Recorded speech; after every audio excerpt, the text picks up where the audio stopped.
fact, we're going to get started with Vodacom, and the reason we're starting with Vodacom is because we go in this show as a strict rule in descending order of market capitalization. So this is kind of interesting. Here you have a company which only has about 60 odd million customers, maybe it's 65 million now, but it used to be the number 2 by far in terms of market cap to MTN, but because of Vodafone and Vodacom's success and MTN's relative decline recently, we're now talking about Vodacom first. Fascinating. Market capitalization 237.7 billion rand, price earnings ratio of 18.06 and a high dividend yield of 4.98. Joseph, let's just go through the metrics of this business.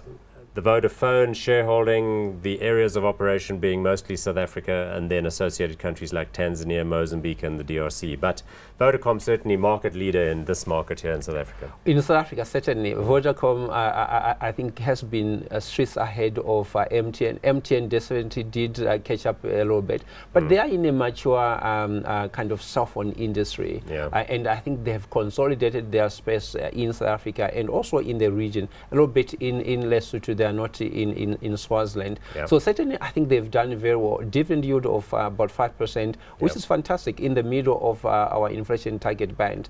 And they have been doing well consistently. So this year, slightly up, about 10%. Last year did very well. So you have seen obviously a steady rise in terms of... Well, let's have a look at it because it is one of the best looking charts on the market. The 5-year chart, you can see there just trundles higher. And in fact, if you go back further, it just has a similar looking pattern. I mean, that is beautiful. Beautiful. If you were drawing in terms of your technology, your topology, whatever it is, it's almost 90 degrees. So it's just going nicely. It's almost like, climbing. They've got a very good shareholder in Vodafone, and obviously that helps as well. And that's probably the reason for the high dividend yield, because obviously Vodafone is a big geared company with lots of different country operations. It's big in the UK, it's big in Spain, it's got big businesses in India.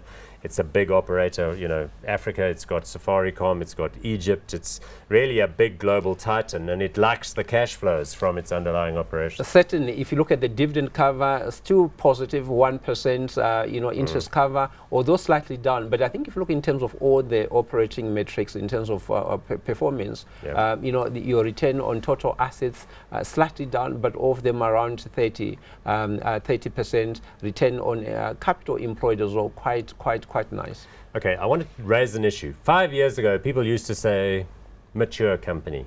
Everyone that can afford a phone has got one now. And they also used to say voice call revenue starting to decline, looking a bit problematic. But two things have happened. Firstly, people have more than one cell connection because they've got an iPad and they've got an iPhone and the fridge is connected and, this whole Internet of Things. And the second thing is data sales. Yes. So people who said that this was a mature industry with no forward growth have got it wrong.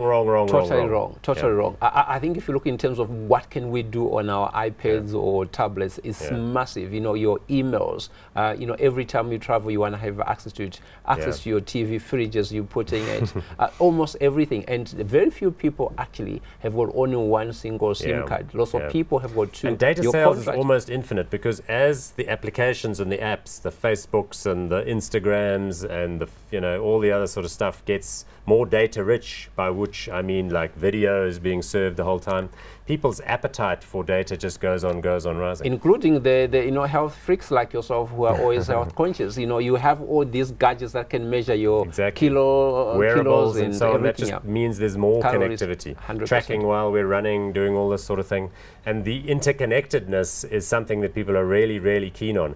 Our guest a few days ago, Chantal Marx from F&B, was saying they interviewed millennials who said they would rather lose their sense of smell than be without their cell phone. That's very true. It just shows obviously how much we are connected and how much actually we're becoming so reliant on cell phones. Look, we've got a little bit more time because we only got 4 stocks today. Let's just quickly talk outside of South Africa. You've mentioned Mozambique is a growing nation, but a lot of poor people. Yes. Tanzania probably the same. DRC.